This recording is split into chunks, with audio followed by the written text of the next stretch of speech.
So the National Democrats have descended upon New Jersey to commemorate the first anniversary of the Bridgegate scandal. We've got Team Chaser coverage. We've got Ronica with the governor, but I want to start with Sabeel. Sabeel, you were there at the press conference in Fort Lee today.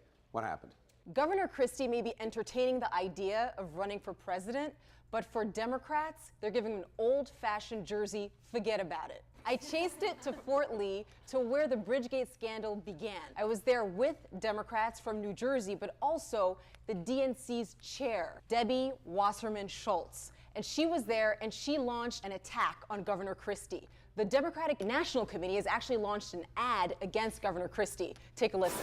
Gridlock. That's what happened 1 year ago when the Christie administration shut down lanes on the GWB. But it's also what Chris Christie has brought to New Jersey, wrecking our economy and losing our trust. Paid for by the Democratic National Committee, Democrats.org, not authorized by any candidate or candidates committee. So the Democratic National Committee chair said that Governor Christie's record of failed leadership should not go unnoticed. It should be highlighted. And I asked her, do you perceive Governor Christie as a threat to the National Democratic Party? I view Governor Christie as someone who is ignoring his constituents, who is willing to spend time on anything other than making sure he can move New Jersey forward, because he only cares about one thing, Chris Christie and his own ambition.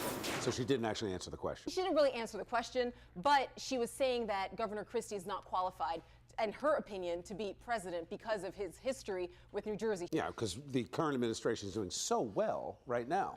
What do you think, Bill? I'm not sure this is a good strategy. I mean, I wonder who the audience is for this. I mean, Governor Christie right now is not running for anything. And ultimately, as you go forward, these types of things will come up again when he's actually out there campaigning. But doing it right now, I'm not sure who it resonates with. I'm not sure who they're trying to talk to. Well, we do have elections coming up.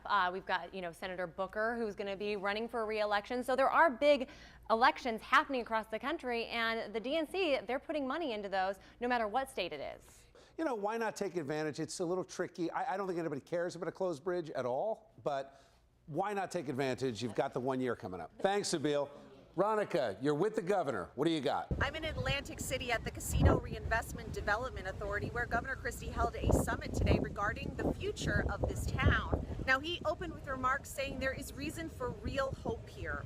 Once the event opened for questions, I also wanted to speak with the governor about the fact that it is the 1 year anniversary since Bridgegate. And in honor of that, the Democratic National Committee chair was up in Fort Lee and held a press conference. I was curious to know whether or not Governor Christie felt that all of this attention meant that the Democrats consider him to be a serious threat in 2016.